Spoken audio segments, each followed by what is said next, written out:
আজকের lecture matter হলো quashment drafting, quashment মুসাবেদা। কোয়াশমেন্টের অনেকগুলো কারণ আছে।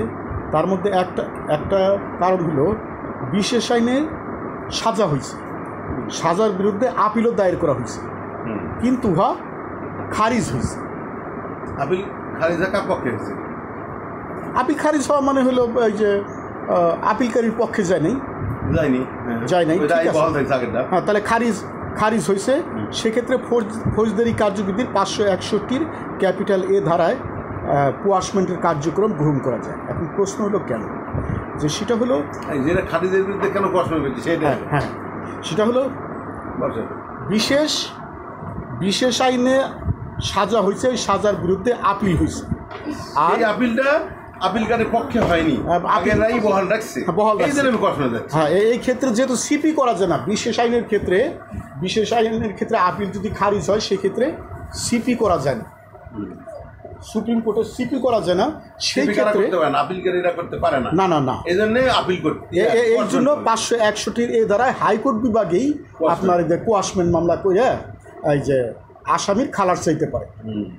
ঠিক আছে কথাটা? এখন বুঝলেন? অন্যান্য মামলা আপিল এগেনস্টে সিপি করা যাচ্ছে, কিন্তু এই বিশেষ মামলা ক্ষেত্রে এটা যাচ্ছে না, এই জন্য তো কষ্ট। তাহলে আমরা একটা কোয়াশমেন্ট মামলার যে ব্রিফ আমরা পড়ি, ঠিক আছে? যেমন এইটা 2006 সালে এবং 2010 সালে আসছিল এই কোয়াশমেন্টের ব্রিফটা। তাহলে এইটা আমরা পড়ি। হ্যাঁ, capital a lost a first information report against B with the Romna police station for illegal trespass and damage of property committed on 10/1/2005 at the house of capital A. Police started a regular case and after investigation submitted final report. No naraji was filed by A and the court accepted the final report and discharged B. A, after 6 months of the acceptance of the final report, filed a petition of complaint before the court of the Chief Metropolitan Magistrate against B on the same occurrence. Draft an application under section 561 capital A of the Code of Criminal Procedure, stating specific grounds for the quashing the petition of complaint. ঠিক আছে? এখন same question 2010-এ আসছে, 2017-তে আসছে। ঠিক আছে? এখন দেখেন, এখানে তো বইলেই দিছে 561 ক্যাপিটাল এ ধারায় ক্রিমিনাল প্রসিডিং যে অ্যাপ্লিকেশন করতে বলছে। তাহলে সুতরাং এটা কোয়াশমেন্ট ড্রাফটিং হবে। তাহলে এই মামলাটার কোয়াশমেন্ট মোসাবেদা কী হবে সেটা আমরা একটু আলোচনা করি। না, এর পরেন তো দেখি, একটু মনোযোগ দিয়ে নিই। কী ঘটনা, প্রশ্নটা মামলাটা কি? মুখ দিয়ে করেন মামলাটা কি? মামলা হচ্ছে পড়া লাগবে না। হ্যাঁ, এ কী করলো আগে যা? এ রমনা থানায় বিয়ের বিরুদ্ধে এর বাড়িতে 10/10/2000 হ্যাঁ বাংলাটাই পড়েন। হ্যাঁ, প্রশ্নের মামলা বাংলাটাই পড়ে। হ্যাঁ, এখান থেকেই পড়ি।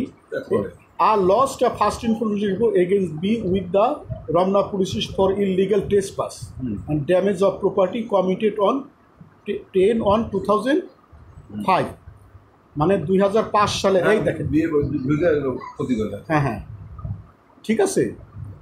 এবং যে অভিযোগ ফার্স্ট ইনফরমেশন দায়ের করল। এখন কি বললো? চার্জশিট দিল পরে? না, কেনে ফাইনাল রিপোর্ট দিছে police started a regular case and after investigation final report দিছে। এ নারাজি দেয় নাই। না দিয়া এ কি করছে, আবার যা করছে 6 মাস পরে আবার কোর্টে মামলা করছে। কোর্টে মামলা করার পরে কোর্টও খালাস করে দিচ্ছে, নেয়নি। তখন এখন এ যাবে হচ্ছে কি জন্য? ওই যে কোয়াশমেন্ট করতে যাবে। এ যাবে না তো, বি যাবে। বারবার বিয়ের বিরুদ্ধে এগুলো করতেছে। তাহলে ক্লিয়ার হলো ব্যাপারটা। তাহলে এখন আমরা অ্যান্সারে যাই। Answer to the question number, ওই ডিস্ট্রিক্টের নাম দিলাম, ডিস্ট্রিক্ট দিবেন। In the supreme court of Bangladesh capital high court division লিখবেন। তারপর ক্রিমিনাল মিসলেনিয়াস জুরিসডিকশন লিখবেন হোল ফার্স্ট ব্র্যাকেটের মধ্যে, ক্রিমিনাল মিসলেনিয়াস কেস নাম্বার ... ওটা মামলার তারিখ এবং সাল বুঝে একটা দিয়ে দিবেন। In the matter of an application under section 561 capital of the code of criminal procedure and in the matter of B, তারপর বির স্থায়ী এবং বর্তমান ঠিকানা, accused petitioner underline on bail. Clear হলো ব্যাপারটা? স্টেট হচ্ছে অপোজিট পার্টি। হ্যাঁ, স্টেট হলো অপোজিট পার্টি, আরও আছে। এবং এই যে আরেকটা হলো এরও যে কী বলে বর্তমান ঠিকানা স্থায়ী এবং হ্যাঁ complainant opposite party. Clear? State হলো অপোজিট পার্টি, কমপ্লেনেন্ট। এখন এইগুলি যদি আপনি ঝরঝরা মুখস্থ করেন তাহলে লিখতে সুবিধা না, নকল করলেও তাড়াতাড়ি জায়গা। হ্যাঁ, তা right. And in the matter of, এখন এই যে কস্ট টাইটেলটা দেখেন সুন্দর করে লিখছে, proceeding of complaint register case number ... under section 448/427 of the penal code now pending in the court of chief metropolitan magistrate Dhaka. আচ্ছা, এখন যখন আমরা 561 অন্যগুলাতে যাব এই ধরনের এতে থাকলেও না এর মধ্যে, তখনকার স্টেট হবে হচ্ছে অপোজিট পার্টি এবং আরও হবে কয়েকটা স্টেট হবে অপোজিট পার্টি। আর হচ্ছে এ যখন এই যে যেমন মামলা করে ইয়ে হয়েছে, তারপর এওকে আমরা পার্টি করলাম, এখানেও এরকম পার্টি থাকবে। এই ধরনের প্রবলেম, ওই যে ডিটেনশন যে নাকি কমপ্লেন করছে, কমপ্লেনেন্ট এরকম থাকবে মামলার ভিতরে, কমপ্লেনেন্ট থাকবে। 491 যখন অভিযোগকারী 491 করলে 3 জন পার্টি হচ্ছে, 491 যখন চলে যাবো আমরা, ওইটা তো হ্যাবিয়াস কর্পাস, ওটা তো হ্যাবিয়াস কর্পাস। তাহলে এরপরে আপনি চিফ জাস্টিসের অ্যাড্রেসটা দিলেন, তারপরে আপনি ওই humble petition on behalf of the above named petitioner most respectfully hyphen, এরপরে উইথ মামলার পর্যায়ক্রমিক বর্ণনা দিবেন, অ্যানেকচার সহ। অ্যানেকচার থাকলে অ্যানেকচার দিবেন, অ্যানেকচার না থাকলে দিবেন না। বোঝা গেল কথাটা? এরপরে উইথ দিয়া গ্রাউন্ড আপনি যতগুলি দিতে পারেন। এখানে দেখেন একটা জিনিস, এই যে হয়ার ফর কথাটা লিখছে না, এই পুরা এই হয়ার ফর শব্দটা ক্যাপিটাল লেটারেই দিবে, কিন্তু এগুলি ক্যাপিটাল লেটারেই দিবে। প্র্যাকটিক্যালি মামলায় ক্যাপিটাল লেটারে দিতে হয়।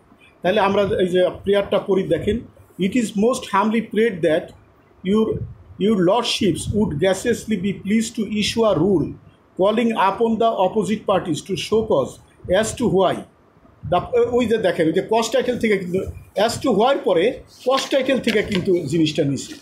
দেখেন, এই যে the proceedings of complain register case number ... under section 448/427 of the Penal Code now pending in the court of Chief Metropolitan Magistrate Dhaka. এই দেখেন, এই যে হুবহু কিন্তু এইটা নিছে, নিয়ে আসারা এরপর আবার গদ দিছে, শুড নট বি কোয়াস্ট, এর কিন্তু শুড নট বি কোয়াস্ট দিতে হবে। And after hearing the parties and perusing the question, if any, make the rule absolute and oblige or pass such other or further order or orders as to your lordships may deem fit and proper মানে এটা যে বাংলাটা দেখলেই হবে, এগুলি গদ আর কি, বাংলাটা দেখে নিন, এটা বাংলা আছে সুন্দর করে বাংলা আর কি এফিডেভিট তো নাই, এটা আমি বুঝাইতে পারছি, বাংলা দেখতে। অ্যান্ড হ্যাঁ, এফিডেভিট আছে, and pending hearing of the rule your lordships may further be pleased to stay all further proceedings of the case, and for this act of kindness your humble petitioner as in duty bound shall ever. ওয়াশম্যান যেহেতু মানে মামলা আপনি বাতিল চাচ্ছেন, তাহলে আপনি affidavit দিবেন না, এটা তো এমনি বোঝা যায়। আসলে এই জিনিসটা খালি ফরম্যাটটা মুখস্থ করলে না, প্রশ্ন আর বুঝতে পারলে কোনো ব্যাপারই না। প্রশ্ন বোঝাটা অত্যন্ত জরুরি, প্রশ্ন বোঝাটা অত্যন্ত জরুরি। তাহলে আপনি এখন বুঝছেন যে আপিল মামলা খারিজ হলেও ওয়াশমেন্ট হইতে পারে এই ক্ষেত্রে, সেক্ষেত্রে বিশেষ আইনের সাজার বিরুদ্ধে যদি আপিল করা হয় তাহলে, এবং সেই ক্ষেত্রে যেহেতু সিপি করা যায় না বিশেষ আইনের ক্ষেত্রে, সেক্ষেত্রে আমাদের এই যে অন্য মামলা সিপি করা যাচ্ছে। হ্যাঁ, এইটার ক্ষেত্রে বিশেষ আমি বুঝবো কিভাবে প্রশ্নে, কোনটা বিশেষটা বুঝবো কোথায় এটা বিশেষ?